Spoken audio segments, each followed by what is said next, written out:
గత ప్రభుత్వం చేసిన లడ్డూ కల్తీ విషయంలో ఈరోజు ఒక రిపోర్టు గవర్నమెంట్ ఇవ్వడం జరిగింది.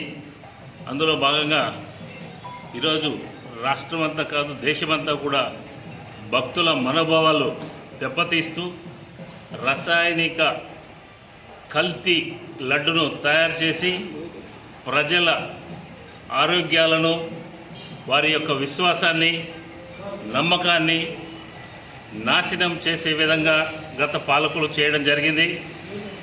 వారు చేసిన తప్పిదాలను ఈరోజు ప్రజలందరికీ తెలియజెప్పే విధంగా తాళ్లపాక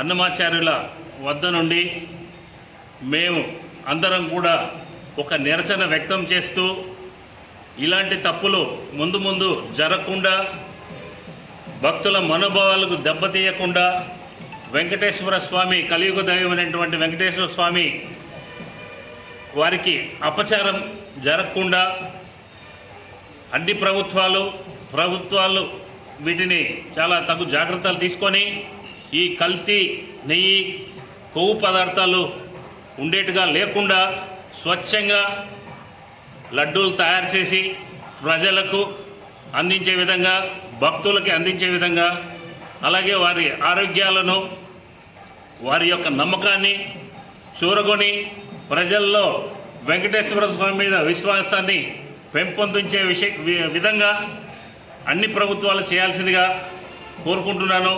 అలాగే గత ప్రభుత్వం చేసిన తప్పిదాలను ఇంకైనా ఆ ప్రభుత్వాన్ని బుద్ధి తెచ్చుకొని ఇట్లా తప్పు అని ఒప్పుకుంటే ప్రజలు కూడా వారికి కొద్దిగా క్షమిస్తారు.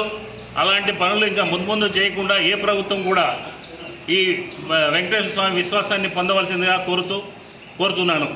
Thank you.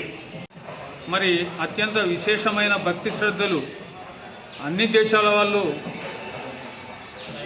కల్పిస్తున్నారు, ఆచరిస్తున్నారు, గౌరవిస్తున్నారు, వెంకటేశ్వర స్వామిని దర్శనం చేసుకుంటున్నారు.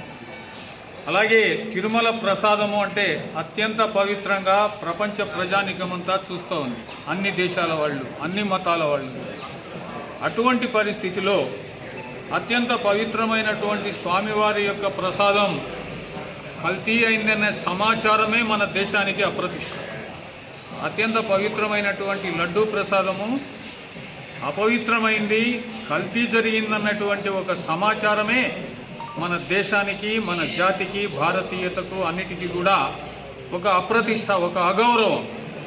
ఈ విషయాన్ని గమనించి ప్రభుత్వ పెద్దలు దీనిపైన వేగంగా విచారణ పూర్తి చేసి మన అనే భేదం లేకుండా నేరస్తులను గుర్తించి వారికి అత్యంత కఠినమైన శిక్షలు విధిస్తే కానీ భవిష్యత్తులో ఇలాంటి ఆలోచనలు ఏ ప్రభుత్వానికి కానీ రాకుండా ఉంటాయి. ఇది తక్షణమే చేయవలసినటువంటి పని.